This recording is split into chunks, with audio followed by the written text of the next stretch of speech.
que tu garderas de la Marine nationale? Alors le souvenir que je garderai sera sûrement le passage de la ligne avec le TCD Foudre à l'occasion de la Corimbe 99. Corimbe 99. Oui, tout à fait. On a fait le Nouvel An à Dakar et juste avant on a passé la ligne et ça sera le souvenir pour moi. Le côté tradition, voilà. Le côté tradition, étant donné que j'aurais effectué un contrat de 4 ans à Marine nationale, oui. Moi j'aurais pu dire que voilà, j'ai fait quelque chose. Voilà. Tu n'es plus un novice. Ouais, non, je suis plus un néophyte. Tu as marqué et tu as le papier. Hein, ah, tout à fait, j'ai le diplôme certifié. D'accord. Bien, pour finir en fait cet entretien, sans être trop indiscret, qu'envisages-tu comme futur travail? Alors, comme futur travail, j'envisagerais bien d'avoir un bar dans les îles. Pourquoi pas? Et qu'est-ce qui te motive alors? Le côté relationnel et puis le côté aussi des îles. Donc ouais. Il fait beau, il fait chaud, il y a tout ce qui va bien et voilà. C'est pas la Martinique par hasard? Est-ce qu'à la Martinique non, donné les idées? Non, je suis originaire de La Réunion, je pense que ce sera là-bas, l'île de La Réunion. Ah voilà, on sait tout maintenant. Voilà. Bon. Eh bien écoute, je te remercie encore pour cette petite interview. Hein. Et puis je vous invite désormais à suivre, à prolonger cette découverte du service CDN par un petit reportage sur les premières présentations de ravitaillement à la mer avec la Meuse.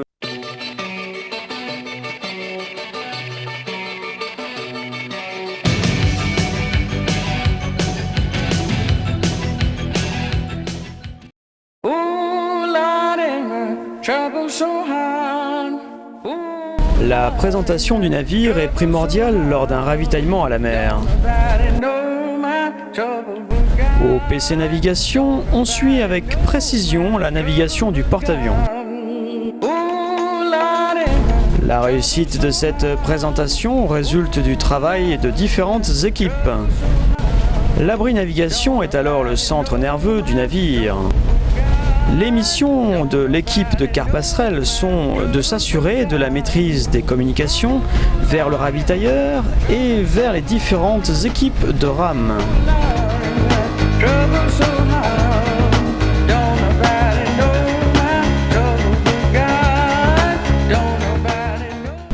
La couronne de veille est la principale aide du chef du car pour bien connaître son environnement surface.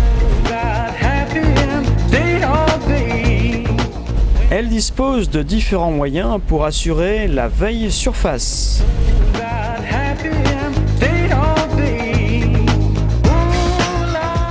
Les radars et la veille optique.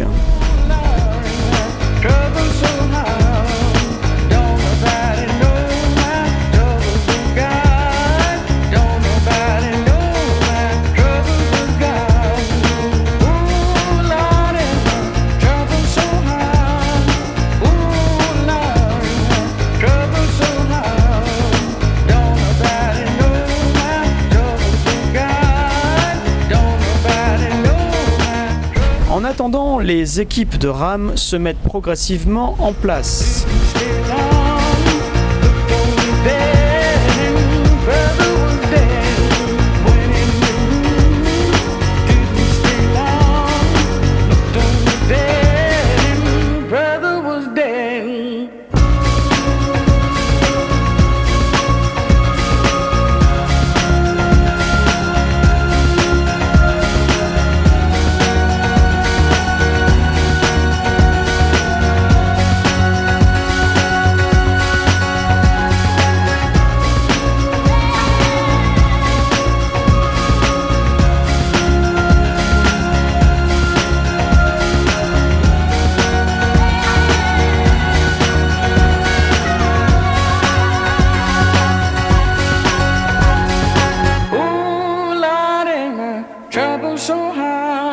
À l'extérieur, les timoniers veillent.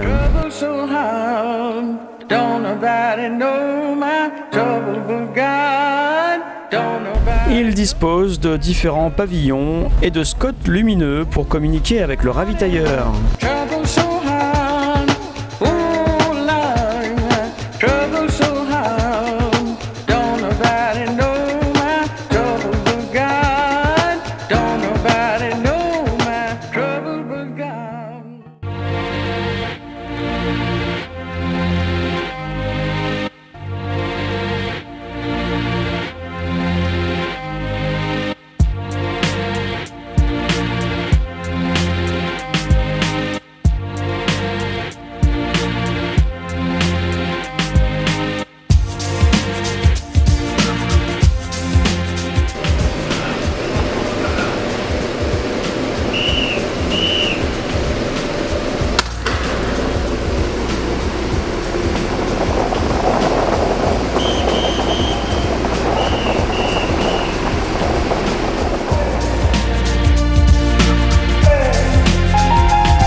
Les deux navires étant positionnés, les lignes de distance peuvent être maintenant passées.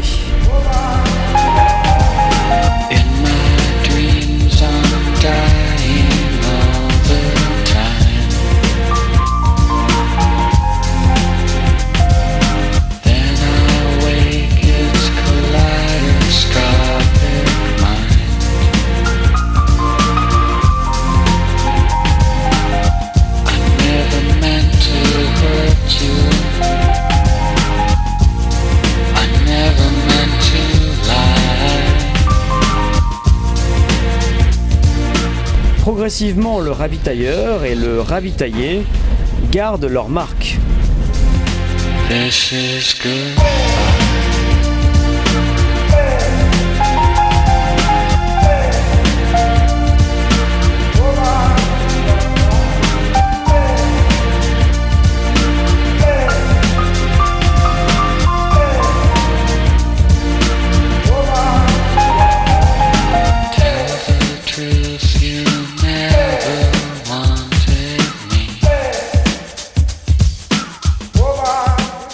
En cas de perte de liaison radio, les signaux à bras entrent en action.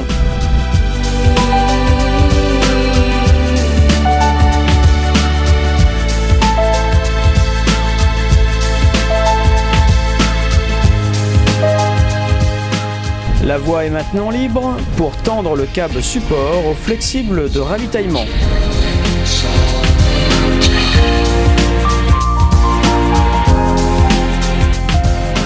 La tension est suffisante. On peut envoyer le probe et sa suite.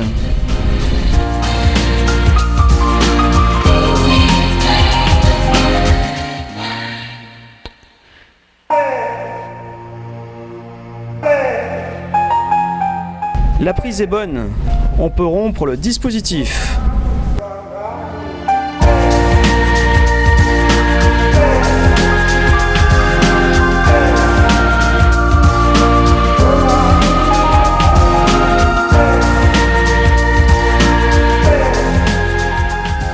Pour exercice, l'Alouette 3 de la Meuse, en alerte 5 minutes sur son arrière, a décollé pour un homme à la mer.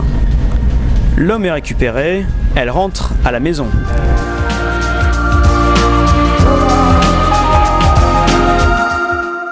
Voilà une présentation aux rames réussie. Nous sommes maintenant parés pour de nombreux ravitaillements liquides ou charges lourdes.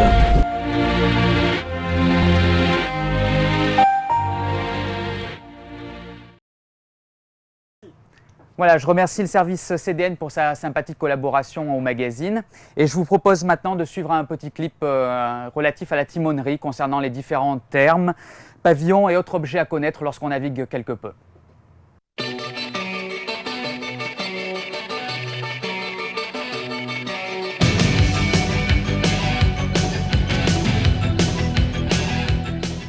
Et tu m'avais dit que c'est des questions faciles.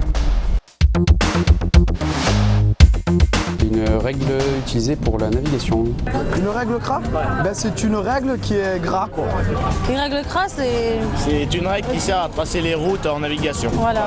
Une règle CRA, c'est une règle qui sert à calculer les routes sur une carte maritime. Qu'est-ce qu'une règle de quoi? De CRA. C'est une règle qui permet de mesurer les distances marines.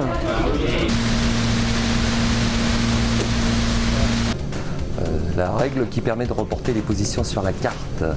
Une règle de CRA, ça sert pour les timoniers pour tracer les routes. C'est pour calculer la route et les nautiques au niveau de la passerelle. C'est une règle qui sert à mesurer des caps sur une carte. Une règle de CRA. Une règle de CRA. C'est une règle avec... Ah, une règle de CRA, c'est pas la règle droite comme ça, avec le hop, arrondi comme ça. Une règle de CRA, ça sert à mesurer sur la carte. Une règle de CRA, alors d'après ce que je viens d'entendre, c'est un truc qui concerne la navigation, à part ça, je ne sais pas exactement. Sextant, je pense que c'est un outil permettant de faire une triangulation à l'aide des étoiles. Ça c'est pour calculer la position du bateau par rapport au soleil. Un sextant, ça sert à faire le point grâce aux constellations et aux étoiles. C'est ce qui servait dans le temps à se diriger par rapport aux étoiles. Sextant, c'est une personne qui est des années sextile ou autre, non? C'est ce qui servait dans le temps à se diriger par rapport aux étoiles. Une sorte de boussole. Regarde la caméra, laisse-moi répondre à une question. Un sextant, oh putain, je crois que c'est pour mesurer l'azimut. Enfin, c'est pour mesurer une distance par rapport au soleil. Je sais pas, je me trompe pas. Je dirais espèce de biroute là pour se repérer aux étoiles. Ça permet de faire des relevés, en fonction des étoiles. Un sextant permet de mesurer la hauteur des étoiles par rapport à l'horizon, si mon souvenir est bon. Un sextant? Je sais pas. Un sextant, c'est pour la position en mer, avec les étoiles et tout. Un sextant, c'est pour la navigation de nuit. La proue, j'ai une chance sur deux, je vais te dire l'avant.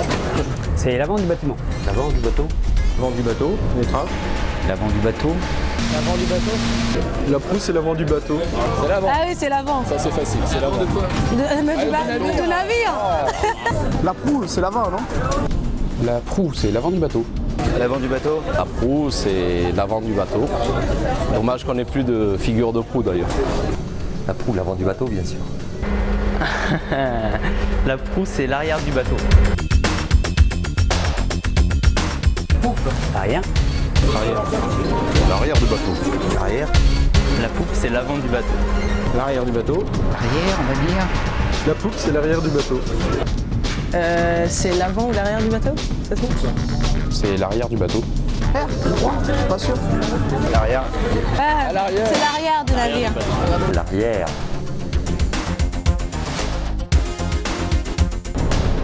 Bonne question. Le pavillon de Beaupré, il est revêtu dans certaines occasions, les jours de fête ou de kermesse, je crois. Et en fait, c'est une multitude de pavillons qui sont au centre du bâtiment et qui passent par le mât, en fait, qui est attaché, lié à l'arrière, à la poupe et à la proue. Le pavillon de Beaupré, c'est le pavillon qui se trouve à l'avant du bateau. Je crois que c'est celui qui est à l'avant, mais je suis pas sûr. Pavillon de Beaupré. Aucune idée. D'accord. Ah, le pavillon de Beaupré, c'est dans une forêt. C'est enfermé, il a monté le pavillon. Et c'était Beaupré. Je sais pas non plus. Je sais pas. Je te présente ce pavillon. Un mât de Beaupré. Pour l'avant, on va voir. Vas-y. Non, vas-y. Non, vas-y. Oh, c'est quand on est au mouillage.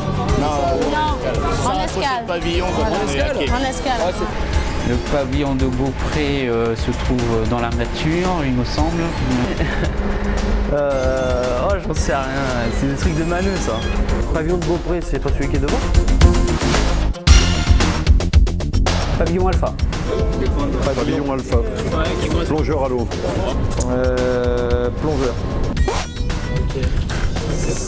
Ça, c'est la moitié de la France. C'est Plongeur, le long du bord. Pavillon alpha, c'est le plongeur. Alors, si mes souvenirs sont exacts, c'est le pavillon qu'on hisse lorsqu'on a des plongeurs à l'eau. Là, rien du tout. C'est alpha, c'est présence de plongeurs. Alpha, pavillon de plongeur. Ça c'est pour les munitions. Quand il y a un mouvement de munitions dans la mâture, il retrouve dans ce pavillon-là. Mouvement de munitions ou bien de matière dangereuse. Celui-ci, c'est Bravo, il me semble. Donc là, soit on est en ravitaillement, soit on est en train de charger les munitions. Ah, c'est pas mal. Je crois que c'est Bravo. Ça, c'est lorsqu'on fait des ravitaillements en combustible ou dès qu'il y a un danger potentiel. Je sais pas. Bravo. Pavillon Bravo, mais c'est pourquoi? Bonne question. On se rappelle plus. C'est le mouvement de munitions, mais la lettre, je sais pas. À mon avis, interdiction de fumer et il y a des embarquements de matière dangereuse. putain, je me suis trompé. Voilà, comme vous avez pu vous en apercevoir, eh bien, l'équipe du magazine évolue. Alors nous avons tout de suite une petite pensée pour Arnaud Masson, l'un de nos caméramans, qui eh bien, est resté à terre pour un problème de santé. En revanche, eh bien, à bord, comme vous avez pu découvrir ce soir, nous avons un nouveau caméraman et présentateur, Jean-Marc Camps, qui est contrôleur aéronautique. Et puis nous avons aussi un renfort de 2 caméramans fusillés, le Patrick Sawyer et Marcelin Drouillard. Voilà, donc un petit mot à rajouter? Tout simplement, je vous remercie de m'avoir accepté au sein de votre équipe. On va essayer de collaborer ensemble longtemps. Et à ce propos, j'invite tout le monde, toutes les personnes de bonne volonté, à nous rejoindre pour nous donner leurs idées et nous faire parvenir leurs images. Voilà. Sur ce, je vous propose un petit instantané musical qui va vous faire découvrir quelques talents cachés à bord.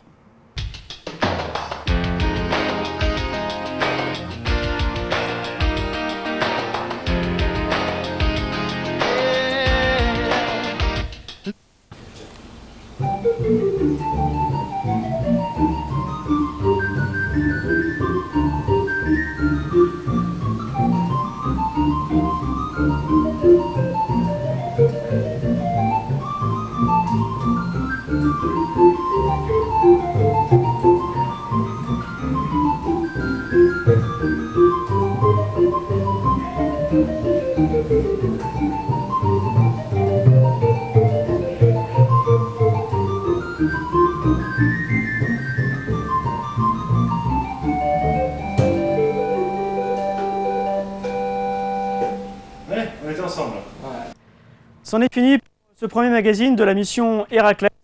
Alors avant de vous quitter, eh bien, je souhaite simplement vous rappeler que le magazine CG.com est votre magazine et que l'équipe de bénévoles qui s'en occupe est preneuse de toute image qui pourrait en améliorer son contenu. Voilà, donc pour nous contacter, il suffit de faire le 35 06, de demander le COSOC ou le second maître Asfoy Ferdinand.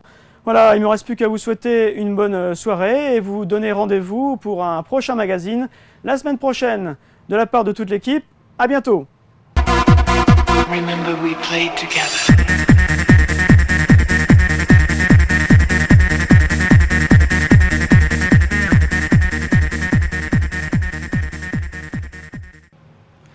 Bonsoir et bienvenue sur le magazine CLG.com.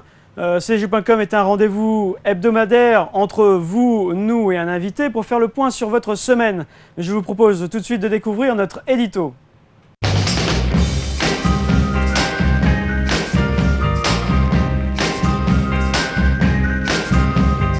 Ce soir, vous retrouverez bien évidemment des brèves, donc les activités de la semaine. Nous recevrons